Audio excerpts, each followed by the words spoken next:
The relationship between the Korean language and the Chinese script is prevalent throughout the history of Korea. Before the creation of Hangul in the 15th century, Koreans borrowed a signary that was already optimized by their neighbors in the West, the signary being the classical Chinese script. By this point, the Chinese writing system and its characters were well developed, as Chinese constituted one of the four original autochthonous writing systems. So the Koreans found it easy to adopt Chinese, as it was the only available writing system known to them. From then on, the classical Chinese script became the delegated literacy medium of Korea and the language of bureaucracy and of high culture. The system was also used to devise a second system, the Edo system of writing, which essentially used Chinese characters to render spoken Korean and was limited to lower-level administration, which involved transactions between the officials and the common folks. Right up until the reign of Great King Sejong, Korea employed this dichotomous writing system. By this point, however, concerns were being raised about the use of classical Chinese script as a way of communicating the Korean language, with King Sejong himself admitting that the language of this country is different that of China, and so it is impossible for Koreans to communicate by means of Chinese characters. And so, the king and his representatives devised a much more efficient inscriptional system of writing, one that fit Korean like a glove, this system being the renowned Hangul system.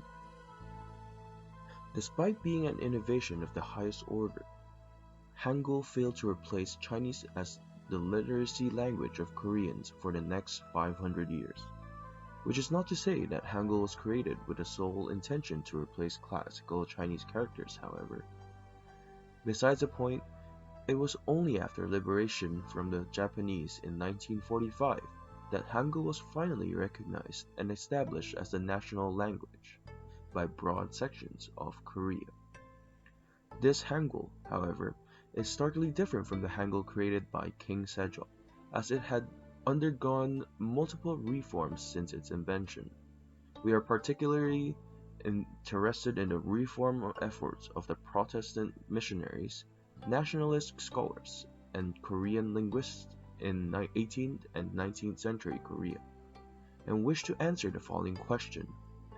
What were the origins and motivations for writing and script reform from the late 19th through the 20th century? And what has been the impact of reform on the Korean writing systems in the two Koreas?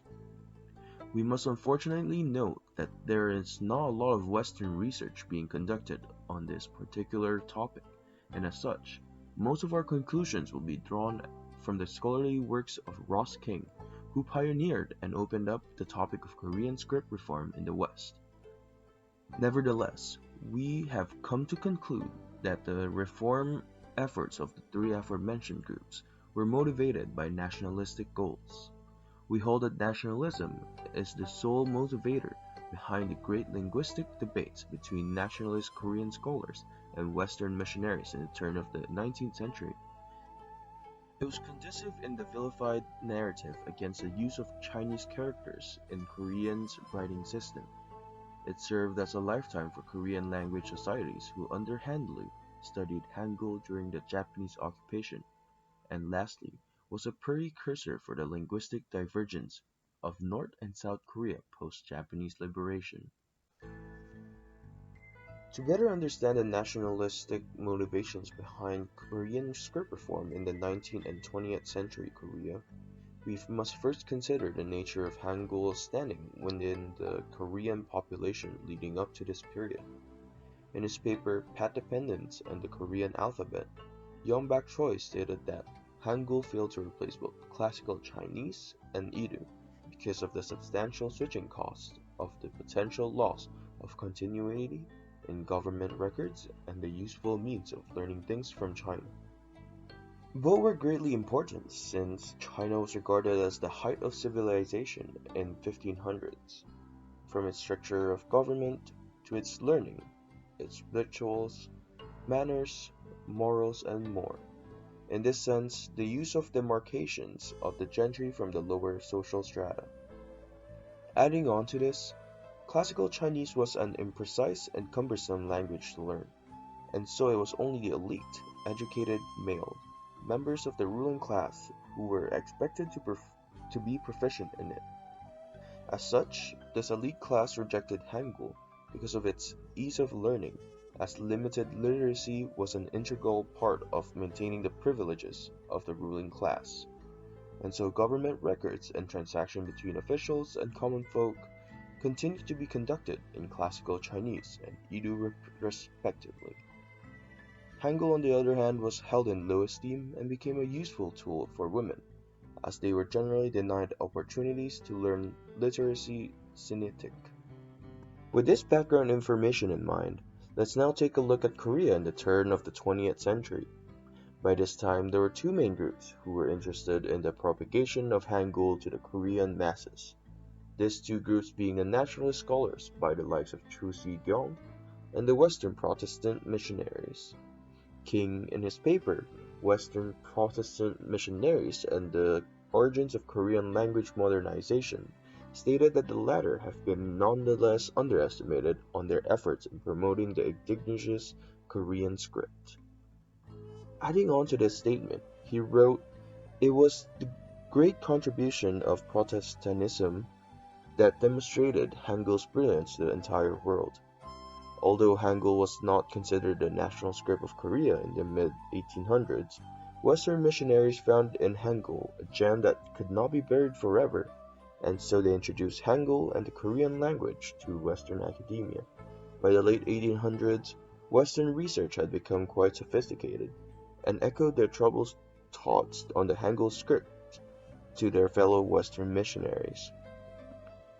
Their findings, unlike the Japanese system, which was rich in history and literature, the Korean script does not have such history, which, as you can recall, is faulted in their educated elite in 16th century Korea who urged the continued use of classical Chinese characters. And it's because of this lack of history that Hangul has become an inconsistent system with chaotic norms and orthography. And so, now privy to these great flaws, Western missionaries called for an orthographic reform of the Hangul script so that they may have a consistent regular system for a translation of the Korean Bible. Be that as it may, some of these propositions made by the Western missionaries clash with the Hangul orthographic ideals of the nationalist Korean linguists at the time. One important orthographic reform advocated by Western missionaries was the horizontalization of the Korean script. The reason for this reform was nationalistic in a global sense. A mysterious author, who wrote under the pseudonym Agros, argued that the modernization of the Korean script needed to consider textual horizontal writing because of the ever-growing use of the typewriter in Western nations. He believed that in order for Korea to keep up and establish itself within the sphere of the Western world, the Korean script must adapt itself to the demands of the modern printing press as a means of solving the problem of intertranslatability, and so that the Korean eye can begin to educate itself the horizontal writing from left to right. That was not all, however, as horizontalizing in the Korean script also meant immensely in simplifying the script by separately using 24 letters of the alphabet only. Quite similarly to that of the English writing system, this was fiercely objected by Korean scholars of the National Script Research Institute, who rejected the horizontalized, syllabified writing in the final issue report on December 29, 1909. Amazingly, this was only one of the many orthographic suggestions that evoked debates within the pro-Hangul community. The friction between the two parties then sparked what was known as the missionary spelling debate, which brought about many important discussions that Korean script and script reform and assisted in.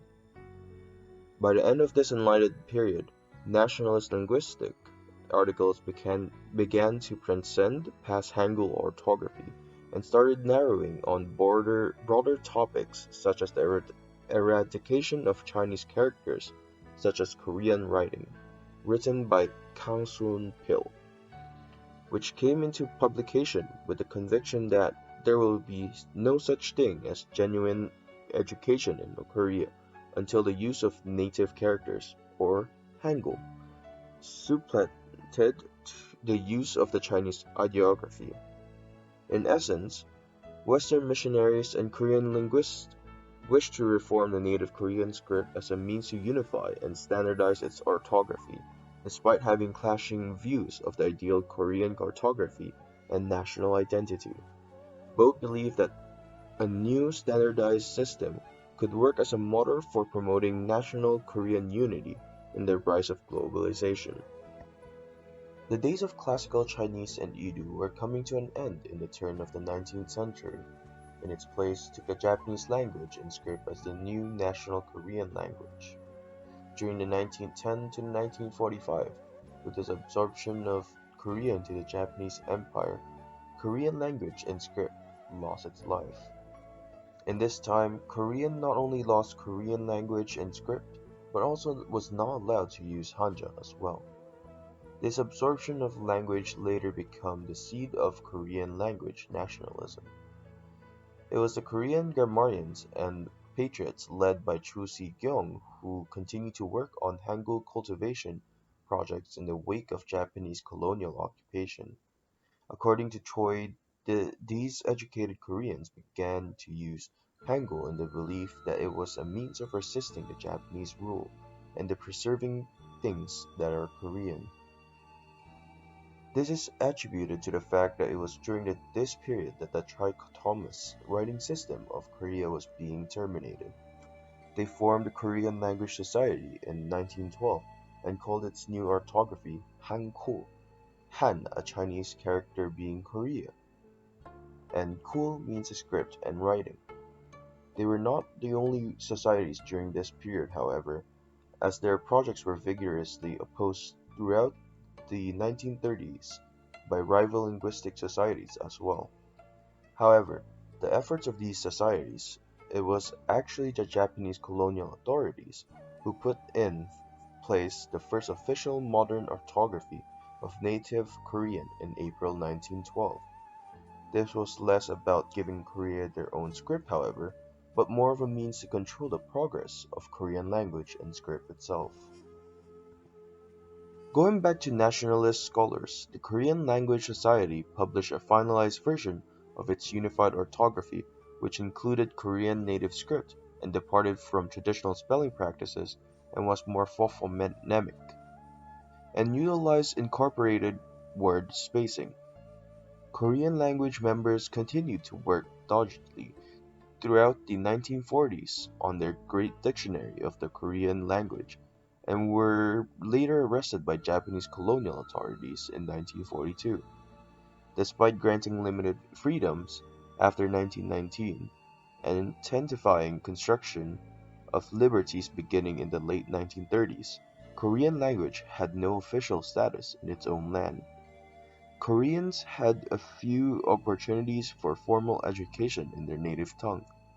Knowledge of and education in Japanese language was promoted aggressively. It's not clear to what extent the ideas and policy recommendations of the Korean language societies permeated the Korean population in the 1930s and 1940s. Japanese policies during the colonial period had the main goal of extracting Korean culture and language and assimilating Koreans to Japanese language and culture. Only at the close of the 36 years of Japanese colonial rule did Hangul become the official script of Korea. While Idu was not much easier to learn than Chinese, it was still cumbersome to use and imprecise, and often gave rise to confusion. Under Japanese ruling, the trichotomous writing system of Korea was terminated, and all Koreans had to learn Japanese, and since Hangul was only used for private purposes, it survived. The days of classical Chinese as the literacy medium of Korea were essentially over since, under the Japanese colonial rule, the pool of people proficient in it was drained without replenishment. The days of classical Chinese as the literacy medium of Korea was essentially over since under the Japanese colonial rule, the pool of people proficient in it was drained without replenishment. The educated Koreans began to use Hangul in the belief that use of Hangul was a means of resisting the Japanese rule and preserving things Korean, but it was still heavily peppered with Chinese characters. The important point to recognize is that in the absence of institutional barriers, with the disappearance of the functionaries, Hangul replaced Idu overnight. However, the use of Hangul was strictly limited to the private sphere. Then upon liberation of Korea from the Japanese forces, Hangul became largely the official script by default as it was more used than any other. And no one considered reviving the classical Chinese script, as not enough people were fluent enough to make it viable, as hardly anyone was trained to use it during the Japanese occupation. Despite not being the official script anymore, classical Chinese was still used by those who were already educated in it. However, due to the increase of typewriters, Chinese characters were being increasingly displaced for Hangul, as it was extremely difficult to type in Chinese. Further reforms stemmed from nationalistic values, and the people desired a national identity made from their Chinese and from the further reforms stemmed from nationalistic values, and the people desired a national identity made from their language and script. This was demonstrated by the Korean language standardization movement, which was the center of nationalist resistance from 1910 to 1945, but was overshadowed by the Second World War. The issue re-emerged after World War II, and the language debate ended in disagreement and resulted in a divided land. We've now entered the tail end of our topic of discussion, the post-colonial era, the motivations behind script reform and script identity in North and South Korea. Here, we will see how their vision of a national script differs from one another. We will also see how the nuances in national and linguistic beliefs further divided the two Koreas. After the liberation from the Japanese in 1945, illiteracy rates became a growing concern for the public. Korea, both North and South, strongly believed that the solution was to have their own unique national language and script. This belief then brought strong support towards Hangul, as it was a much easier system to master than classical Chinese. Not to mention, according to Choi, by this time, there was no longer a sufficiently large number of Koreans fluent in classical Chinese to make it viable. With that fact, Hangul brought a sense of nationalism to a country that for generations seemed to crouch under the influential and powerful forces of the Chinese and Japanese. Moving forward, there were many attempts at scriptural reformation that would make Hangul the unilateral script for both the North and South, but the divide between the two nations, not just geographically, but ideologically, made it impossible to do so. The divide of the nation led to opposing views on Hangul and the Korean language. The South seemed to be much more interested in globalization and viewed Hangul as a national identity that would place Korea on the map. This belief was due to a lack of strong government intervention for the development of the Korean script during the post-colonial era. As such, it led to a steady rise in the incorporation of foreign loanwords and created what is seen by some as a less exclusive language. In the North, however, language was explicitly recognized as what King describes as an ideological tool for nation building. The North Koreans believed that the true national identity of the Korean language should not be taking in a foreign loanwords, but preserving Korean ones. This belief led to a deliberate large-scale redirection of the national language towards a pure native form of Korean. The extent of North Korea's distaste for foreign loanwords is evident in the fact that the North was very averse to the morpheme Han. This was believed by the North to stem from the characters, as seen here, which mean Chinese. which is why the name Hangul never caught on in North Korea. Rather, they referred to the national script as Kosenke, meaning the cousin script, or simply Wolike, which simply means our script. As for the language policy, North and South Korea took very different actions. The North quickly banned the use of Chinese characters from public life and even commanded that its people must give exclusive usage to the Korean vernacular script. On that note, Koreans lamented it as not theirs, but despite this, continued to teach Chinese characters in schools. Why is that? In the mid-20th century, their leader Kim Il-sung said, "Today, as long as South Koreans continue to mix Chinese characters with the Korean script, we cannot completely abandon Chinese characters. If we abandon Chinese characters now, we end up unable to read newspapers and magazines produced in South Korea." This shows that North Korea was apprehensive to completely sever ties with the South, at least for a while. In 1964 and 1966, Kim Il-sung promoted the use of native Korean dialect words as replacements for foreign origin words and phrases, and even went as far as coining new words from pure Korean sources. This opened a major gap in language in the North and the South, since the South continued to adopt more English and other foreign loan words.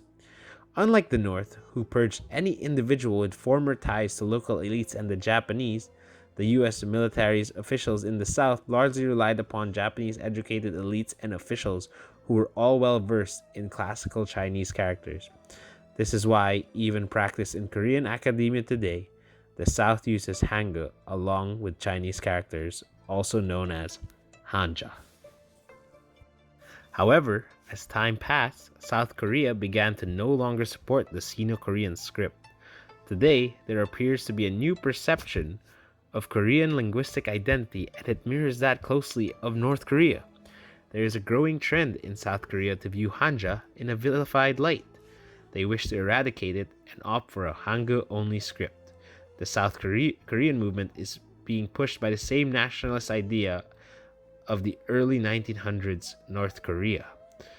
The belief that Hanja is not mandatory in the Korean system because it is simply not Korean.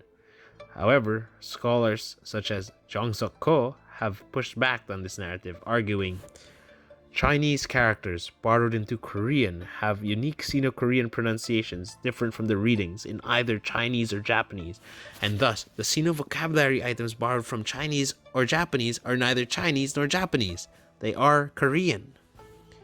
Ko also argued that in order for one to understand many Sino-Korean words, Koreans need a basic foundation of Chinese characters. In essence, Hanja is so deeply entrenched with Korean interpretations and pronunciations that it is no longer exclusively Chinese, but is Korea in and of itself. Thus, taking Hanja out of the Korean system of writing should be counterintuitive to Korean language nationalism. This debate is ongoing and could be discussed with more detail in another paper, but for now, let us conclude. From the turn of the 19th century to the middle of the 20th century, Korea had an eventful history. First, Christian missionaries came to convert them, then the Japanese took over until the war ended, and then the nation was divided in two. Although these events played a heavy influence in Korea's development of their own script and language, Hangul was able to come out on top. Hangul, a national invention made by King Sejong in the 15th century that went underneath for 500 years, rose again. Behind the rise of the Hangul script was the nationalistic belief that Korea has always possessed.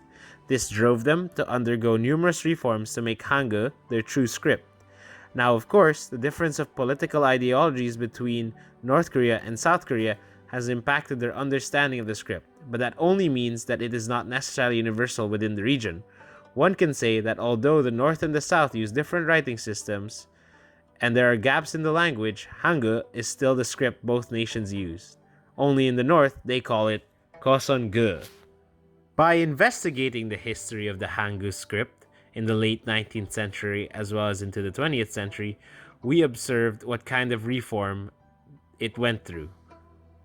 We are able to identify who initiated the reform, their intentions behind it, and its impact on Korea. To summarize these findings, due to a turbulent history in producing a script for the country, Hangul has had to compromise through numerous reforms driven by many influences. But ultimately, with Korea back in control, it achieved what it was made for, to be Korea's national script. Hangul may be considered an innovation unique to Korea, but it faces some constraints to its progress. That being extreme exclusivity of the North, almost to an ignorant degree, and the lacking presence of authority in holding the script as their own in the South.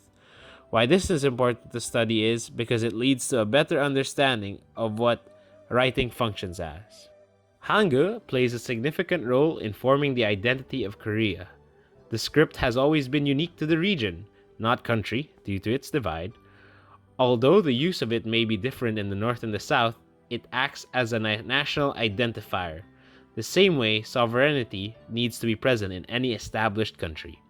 Like many developed foreign powers have a very critical history and collections of several significant artifacts, Korea has Hangul. The knowledge of this script and its history evolves our approach to studying writing. Hangul, a simpler script to understand, but advanced with its features, is identified to be alphabetic and morphosyllabic. The history of it presents a beneficial opportunity for research in terms of the history of writing. It seems to follow the unidirectional cycle that Gelb proposes, yet at its current form, it allows for open understanding of previous stages. Maybe perhaps it follows Simpson's theory. Moving forward, in terms of the future of writing, as South Korea is more accepting of foreign influences and the North continues to keep its borders closed, with nationalism in mind, we can form new questions to further our research. Should Chinese characters be completely abolished from Korea? Can a script unique to a country be globalized? Will it lose its identity by doing so? Maybe we can compare it to the Roman script and how that is used in several writing systems today. If not, is the best approach to stay close and keep it their own.